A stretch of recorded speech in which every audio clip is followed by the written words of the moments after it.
Dr. Adalberto L. Opinaria, Session 5, duly represented by Dr. Lilian B. Salam, the Education Program Supervisor in Science, to our ASDS, Dr. Mary Ann Aliera, to our Public Schools District in Charge, Ma'am Lelabeth C. Baco, our ever-active and amazing school principal, Mr. Richie A. Lazarita, our supportive GPPA President, Ma'am Laura Cadayuna, our honored guest, Mr. Bobby J. C. Igpan, to all personnel of Esperanza National and Senior High School, beloved parents and guardians, visitors, graduates, and friends, a pleasant afternoon to each and every one of us. It is with a heart full of gratitude and pride that I stand before you today on behalf of my fellow graduates. This is not just an ending. It's a celebration of growth, of resilience, of friendship, of laughter, and of tears. Today, we look back on the long journey that brought us here and forward to the future that awaits us. Because we, the henerasyon ng pagkakaisa, kaagapay ng bagong Pilipinas, are finally ready to face the world. But before we dive into the future, let's rewind a little. Because the past 2 years, it is memorable. Let's be real. Senior high school wasn't easy. It was a roller coaster. From cramming outputs at 11:59 p.m. while praying to please extend the deadline, to celebrating small victories, like finally understanding the difference between quantitative and qualitative research. Remember practical research? Kabalo na mukit sa panel? Hala, panel na ba si Sir Ernest o si Sir Ariel? This is how we react, knowing that gabi kaayo sila serious. Then came the actual defense, standing in front of our panel with sweaty hands, hoping we won't forget what we practiced 100 times. Afterwards, we felt like a burden was removed from us when we finally heard the panel say, "Congratulations, your research is defended." There were also fun days, the kind that made all the stress worth it. Remember that one PE session, swimming session at Ethan's pool? We learned warm-ups, swimming techniques, and swimming safety. It is evident that all of us enjoyed, pero in truth, nanikamot ang uban na dili mo doon sa swimming pool because dili sila kabalo mulangoy. Or those aerobic dance, folk dance, and cheer dance performances, di man tanan coordinated, daghan balong sa practice, tas dili na po masabot sa leader ang ilang debate, pero successful gihapon ang mga performance, especially smiling ang face and naatay energy. Of course, we cannot forget the mini Marites sessions. Every vacant time turned into a podcast. Topics range from academic to personal. These conversations may seem small, but they made our bond tighter. We learned to lean on each other, laugh with each other, and yes, chismes responsibly. We also faced heartbreaks, some personal, some academic. There were times we felt like giving up. Times we asked ourselves, kaya pa ba? But we always stood back up because we had each other, our mentors, and our families walking beside us every step of the way. And now that we finally made it to this day, it's time to express the gratitude that's overflowing within us. First, to our beloved teachers, graduates, please stand. Paminaw, di paminaw. And take a bow to our teachers. Again, graduates, please stand and take a bow facing our teachers. Sa mga teachers, dapat sa likod. Graduates, we may now sit down.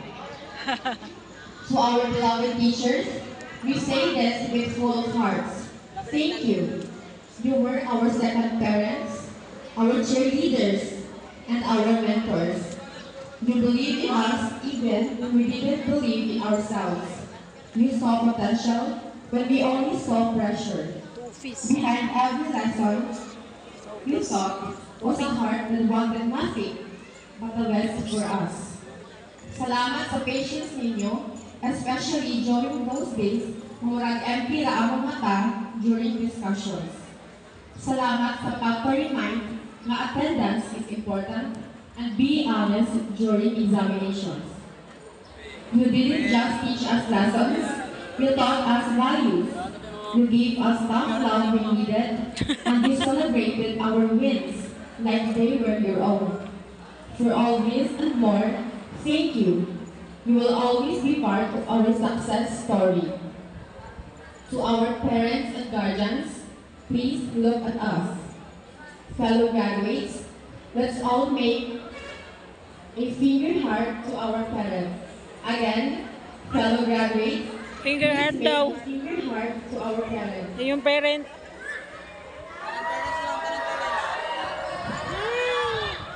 To our parents and guardians, we appreciate you. Thank you for your sacrifices, the early morning wake-up calls, the baon you gave us to tight ang budget, and the comforting words after a bad day. You were the constant support we needed. Behind every medal, certificate, or even past requirement was your effort and love. Today is not just for us, it's for you too. Because without you, we would not have reached this far. To our classmates and friends, let's take a moment to face each other. Fellow graduates, face your classmates and friends and say, Walay ing tanay.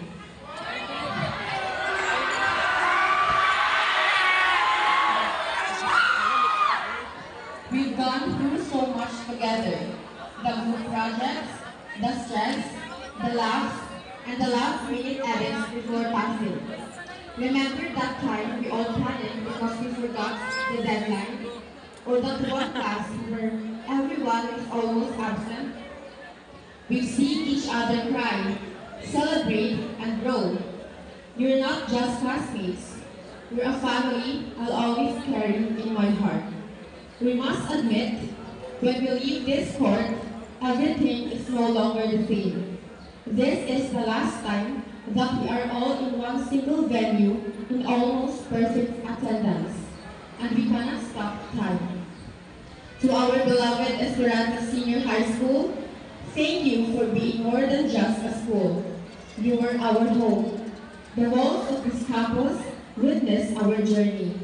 From scared grade 11 students to confident graduates. This is where we discovered our strengths, faced our fears, and nurtured our dreams.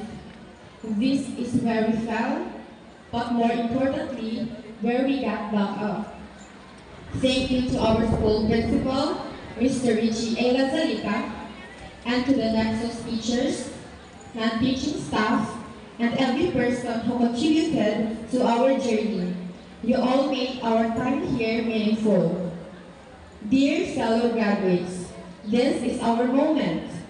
Let's hold on to the lessons, the friendships, and the memories. As we move on to the next chapter, college, work, or other ventures, let us carry the values Esperanza Senior High School taught us.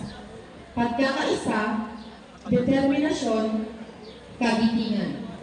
Let us prove that we are not just graduates from small school in the province. We are more than that. We are trailblazers, ready to conquer the future with the knowledge and values we have learned from this institution. Let us build a bagong Pilipinas, not just with intelligence, but with compassion, unity, and courage. Let's prove that this generation can dream big and do bigger. And finally, before I end, let me quote someone who once said, What's meant to me will simply find me by Kendall Jenner. Congratulations to the graduates of Class 2024-2025. This is just the beginning. Thank you, and mabuhay tayong lahat.